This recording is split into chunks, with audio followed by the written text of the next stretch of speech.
Que la ciencia es cada miércoles nos acompaña y por supuesto siempre un agrado tenerlo acá, profesor. ¿Qué tal? Buenas tardes. Buenas tardes, Luis.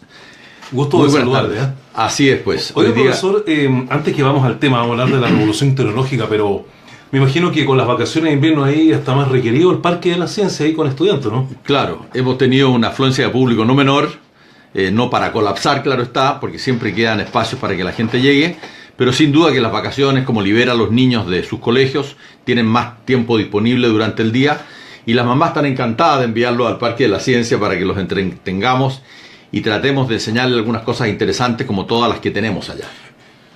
Eso es bueno lo que me comenta, profesor, así que van a continuar ustedes con las actividades por lo menos la próxima semana y lo que queda de esta.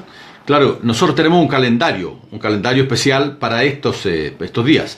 Hacemos talleres de robótica, hacemos talleres de manualidades, maquetas, hacemos talleres de electrónica, Ya. también, eso lo hago yo personalmente, lo que son clases de observación astronómica y de astronomía en general. Hoy día justamente a las 7 nos toca una de ellas. Está un poco nublado, pero igual se puede hacer una clase magistral ahí en las instalaciones que tenemos, exacto. Va una profesora de yoga que hace clase a niños y a su familia, a su hermano, a su mamá, en fin. Y tenemos también cine infantil, los días lunes y miércoles a las 4 de la tarde. Ya. Damos cine en una pantalla gigante que tenemos ahí. Y por lo tanto la concurrencia no se hace esperar y llegan. En este momento están dando una película y esta tarde a las 7 daremos algunos documentales del espacio, del universo, del funcionamiento de la Tierra, en fin, y comentados. O sea, se produce una suerte de conversación. Ya. Al estar nublado no podemos ir a ver el telescopio, pero sí aprendemos cuestiones interesantes. Qué bien, pues profesor Campino, ahí ya están todos invitados a estas actividades que me imagino, además son gratuitas todas, ¿no? Absolutamente. Perfecto. Bien, profesor Campino, vamos ahora a lo que nos convoca, vamos a hablar hoy día de la revolución tecnológica y me gustaría saber un poco en qué contexto se da la revolución tecnológica, entre qué fechas importantes de la historia cae todo esto y cómo llegamos a eso. Bueno, primero tenemos que entender de que la palabra revolución significa cambio sustancial. Sí, claro. Una revolución conlleva siempre un cambio. Entendemos la revolución como algo sangriento, pero aquí no vamos a hacer referencia a nada de eso. Simplemente a revoluciones del conocimiento y de la mente. Correcto. Fíjate que han habido muchas revoluciones de diferentes tipos para evolucionar, digamos, del conocimiento, de la información en nuestro planeta. Yo diría que la primera ocurrió hace 10.000 años con la fundación de la ciudad de Jericó, ahí al lado de Jerusalén, en Israel, donde el hombre ya dejó de ser nómade y simplemente decidió dedicarse a vivir en ciudades. ¿Por qué ocurrió esto? Porque terminó el periodo de glaciación, ya no andaban arrancando de los hielos, sino que se había terminado ya este periodo que fue duro para la humanidad, y la gente se radicó en ciudades. Ahí se pusieron a cultivar la tierra, a cuidar los animales, en fin. Y eso fue un cambio importante que hubo. Diría yo, la primera revolución de costumbres y la gente cambiaba su forma de vivir. Fue entonces en aquel año, hace unos 10.000 años, cuando el hombre decidió radicarse en ciudades. Hubo otras revoluciones, por ejemplo, del conocimiento. En el año 300 a.C. con Aristóteles, hace 2.300 años atrás.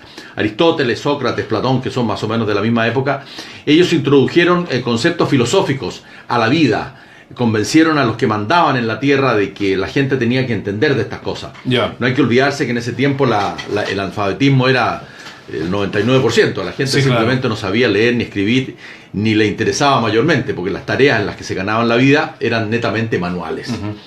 Por lo tanto, a este hombre también le debemos, a Aristóteles y su grupo, una influencia que duró hasta nuestros días. Desde ya que durante 2.000 años fue contundente en el mundo, y ahora ya, en fin, la gente piensa más hoy día, tiene más información, piensa más, y ya es capaz de rebatir las cosas que nos daban, los pensamientos que nos daba esta gente. Un legado de Aristóteles.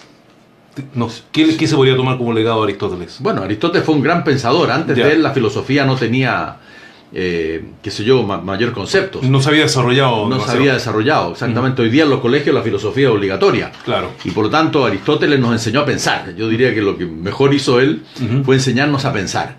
A no mirar el cielo y decir el cielo está ahí. Ya. El cielo está ahí por esta razón, por la otra.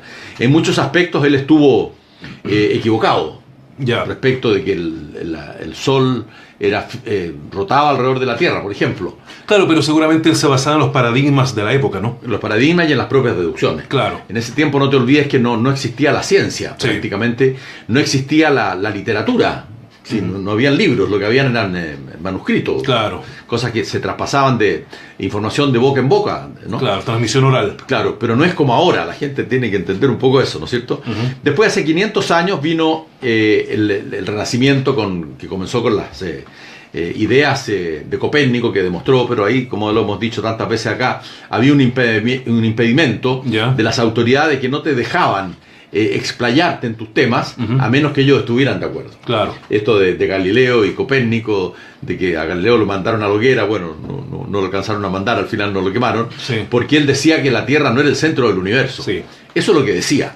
Claro. Entonces, y para el paradigma de la época eso era prácticamente cometer un pecado, una blasfemia, ¿no? una herejía, claro. Sí, claro. Y tu jurado eran los mismos que te acusaban. Sí, claro. Entonces, Dios mío, ¿quién me ayuda aquí? Ajá. Entonces ejecutaron a mucha gente por ese pensamiento, Giordano Bruno y otros, qué sé yo. Y por lo tanto, la cultura y la información no estaba en las manos de cada uno. Por lo tanto, era muy difícil que la gente aprendiera, era difícil que la gente estudiara. Claro. No sabían leer ni escribir, era difícil que alguien les enseñara a leer y escribir. No habían escuelas, habían centros de investigación, centros culturales, pero la cultura no estaba reservada a la gente común, a la gente del pueblo. Ya. No estaba. Por lo tanto, hay que entender también de que estas revoluciones que iban ocurriendo, Aristóteles, que nos enseñó a pensar, el Renacimiento que se vino encima al final de la Edad Media, ¿no es cierto? Después, hace 200 años atrás, vino lo que conocemos como la Revolución Industrial. Ya. La Revolución Industrial cambió también el pensamiento y la forma de vivir de la gente. De esto hace no más que 220, 230 años. Entonces, la gente antes de la Revolución Industrial vivía casi en las cavernas y algo más. Sí, claro. La Revolución Industrial nos enseñó cosas interesantes que nos duran hasta ahora, como fue la fabricación de insumos. Antes todo se hacía a martillazo con las manos, Sí, claro. tejiendo, en fin. A partir de la Revolución Industrial cambia el asunto y la gente ya se pone más exigente. Cada uno quería vivir mejor, quería tener calorcito en su casa, quería usar el agua caliente, cosas que nos comenzaron a dar estos ingleses con el inicio de la Revolución. ¿Y a qué se debió la Revolución Industrial? A que se pudo utilizar la energía.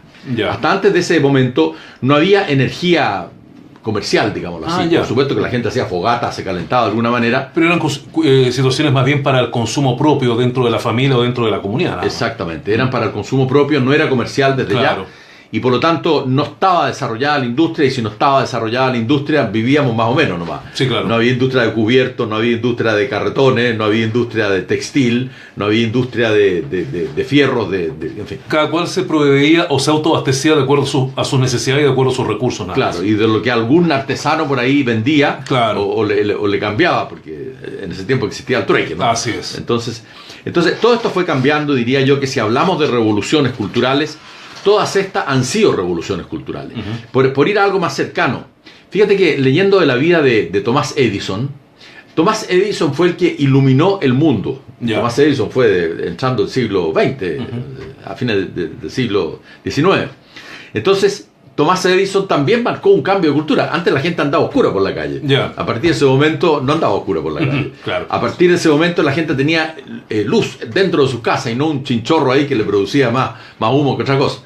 Entonces diría yo que eso también conlleva a un tipo de revolución, ¿no es cierto? Claro, mucho más reciente. Sí, Mucho ¿no? más reciente. Y después Tesla, diría yo, que también fue genial ya en el siglo XX, que él inventó la radio o la mejoró muchísimo, y la televisión. Claro. Tesla entonces, junto con tantos otros, han sido los que han ido armando la Tierra, los que han ido introduciendo en la gente expectativas de mejor vivir, de mayor información. Pero fíjate que si uno ve y te retrocedes un poco en el tiempo, Alejandría, esa fue una biblioteca notable que existía en Egipto.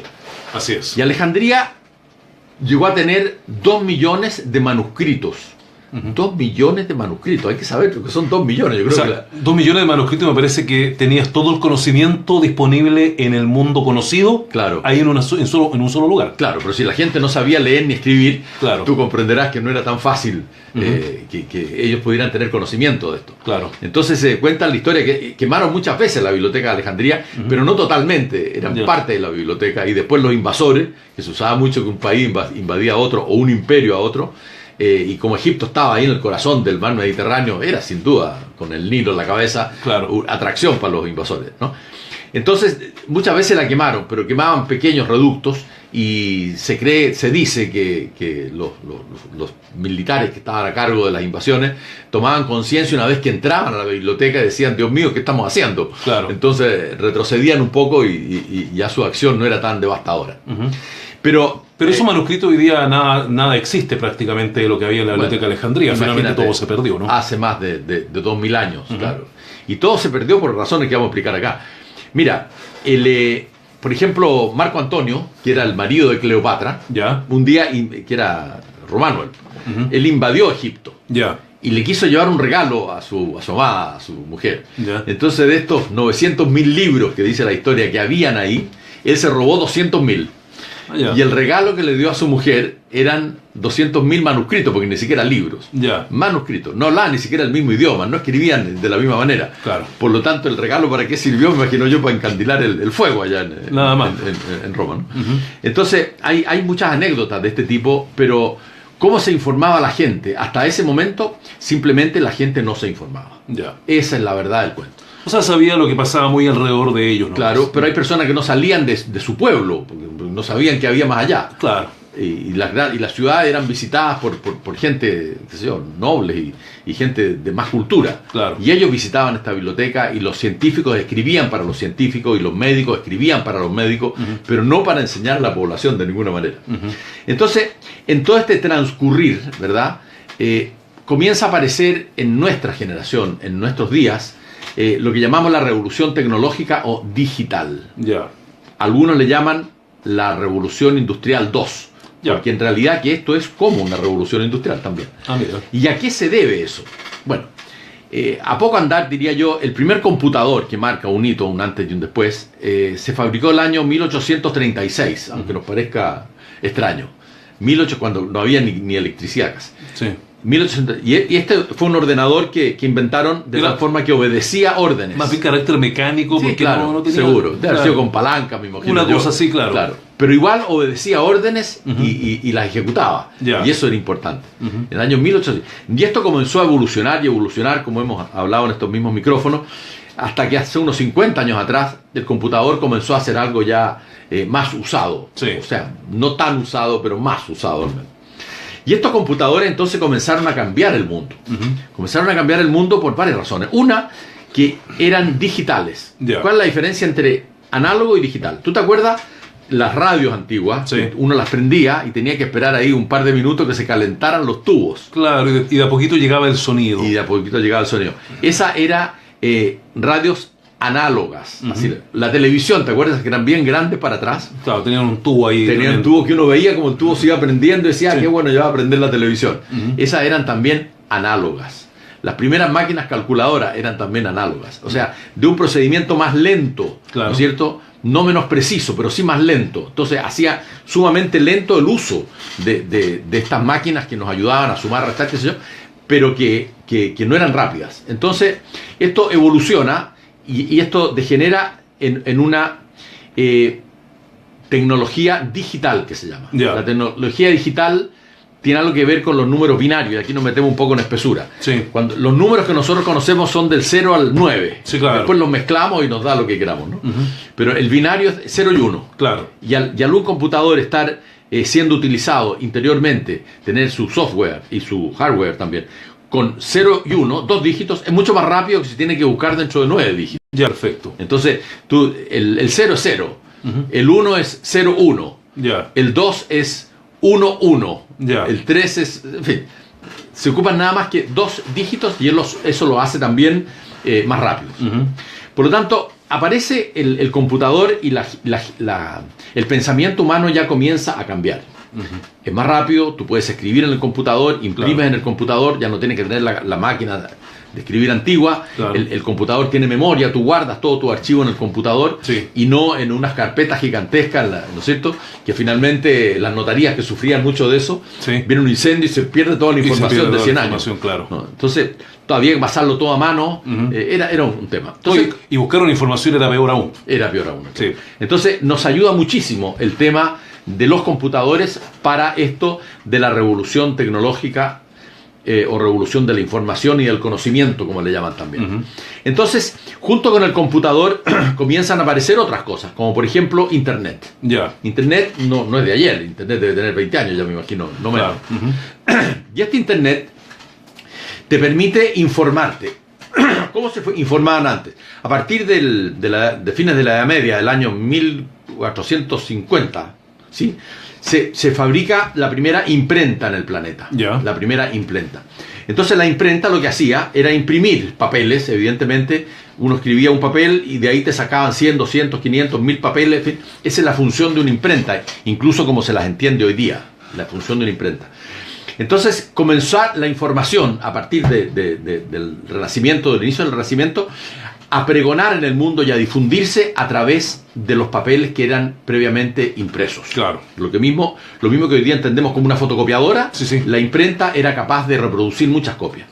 Entonces, así como la gente no tenía acceso a las literaturas de estas grandes bibliotecas porque no sabía leer ni escribir, a través de estos periódicos y esta información diaria, era ya más fácil ir informándose de lo que ocurría. No había que leer un mamotreto de un montón de páginas, sino que simplemente saber lo básico en cuanto a lectura y poder leer una hoja y eso ya te informaba. Porque además esa hoja traía hartas cosas variadas. Seguro, y era entretenido, me imagino. Entonces, la creación de la imprenta permite que la gente comience a informarse. Y cuando la gente comienza a informarse, comienza a eliminarse el analfabetismo, porque ya hay un interés por saber qué pasó en el juego La Rayuela, habrá sido u otras cosas. A través de un documento que era leíble. Entonces, es muy importante eso, que la gente ya a partir de esa época comenzaba a informarse por medios escritos. Todo lo que había antes eran medios escritos pero a mano. Ahí estaban los monjes copistas, que eran como los que podían ahí reproducir uno y otro documento, pero era un trabajo lento y el número de copias muy limitado. Muy limitado, claro. Entonces, si la gente no tenía acceso a lo que era la información, porque no sabían leer y escribir, a partir de ese momento ya la cosa comienza a ser más manejable y la gente comienza a informarse. Y la otro tipo de información que había en esa época era, por supuesto, el boca en boca. Pero cuando uno cuenta una historia y el otro la vuelve a contar, generalmente se tergiversa un poco y va cambiando datos, o algo más que un poco. Exacto. Entonces, los computadores dan un salto gigante hacia la información. Y si una persona está informada, quiere decir que esa persona está ya poseedora del conocimiento.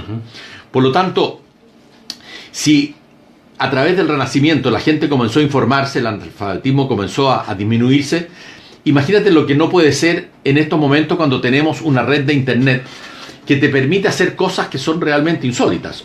Tú tienes en un bolsillo de tu teléfono, el mío, qué sé yo, toda la información en el mundo que tú quieras. Así es. Lo que esté ocurriendo en la bolsa de Londres, lo puedes ver. Lo que está ocurriendo con un bombardeo en Siria, lo puedes ver. Y si quiero recorrer un archivo antiguo, también lo puedo encontrar. Lo puedes encontrar. Además, no solo es lo de ahora.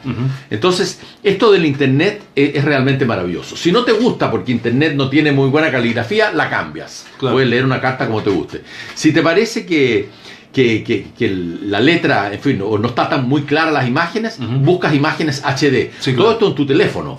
O sea, estás conectado con el mundo.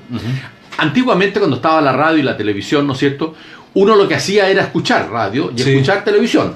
Cuando era esto análogo, no con la época moderna. Y en una época en que además tú eras capaz de escuchar un programa completo, escuchabas un radioteatro completo, un noticiero completo, y no partes como hoy día ocurre.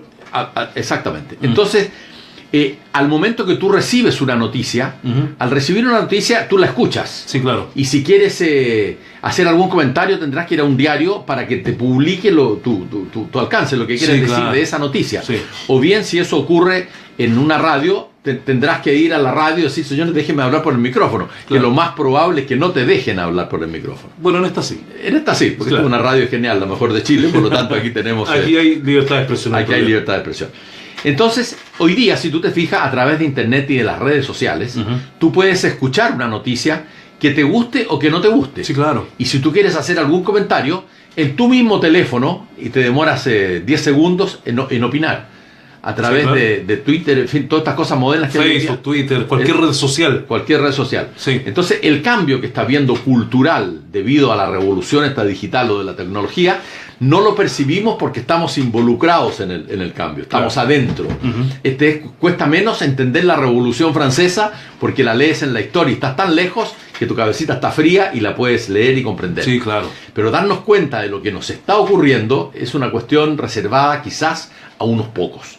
Mira, si la gente no entiende esto de las comunicaciones hoy día, de la enorme cantidad de información que tenemos disponible y por lo tanto de conocimiento, esa persona, muchas de ellas, qué sé yo, gente que no está en el mundo de la tecnología, se va quedando atrás, ¿no es cierto? Una persona que es dueña de casa, que se preocupa de que sus hijos estén estupendos, atender a su marido, a veces no tiene tiempo de involucrarse en estas cuestiones, claro. Y esa persona está quedando atrasada en lo que es el conocimiento.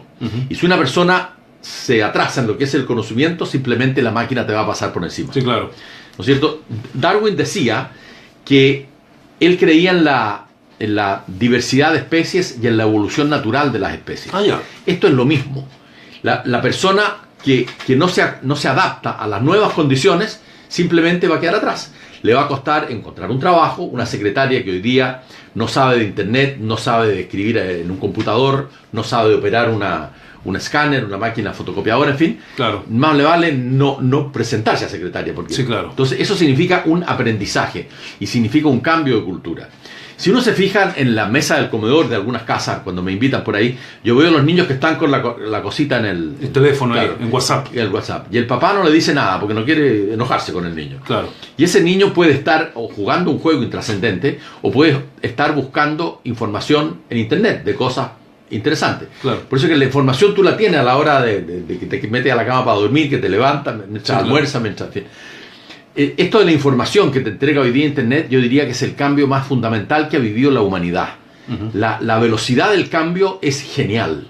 Nosotros los mayorcitos nos cuesta adaptarnos a ese cambio. Claro. A mí personalmente me cuesta meterme en esto, por eso que tengo secretarias ahí que me ayudan. Sí. Pero ellas son de una maravilla realmente. Pueden no saber mucho, pero manejarse con esto de los computadores ya, es realmente está muy bien ahí. Alucinante. Entonces, entregar información de lo que uno hace es fácil. En recibir información de lo que otros hacen también es fácil. Sí. Por lo tanto, hay que disponerse a eso. Esta información que tenemos en el Parque de la Ciencia, que tenemos Facebook y qué sé yo, una página web, a veces nos mandan de Japón, de Australia, más que nada chilenos que están allá, no tanto japoneses, pero sí chilenos que están allá.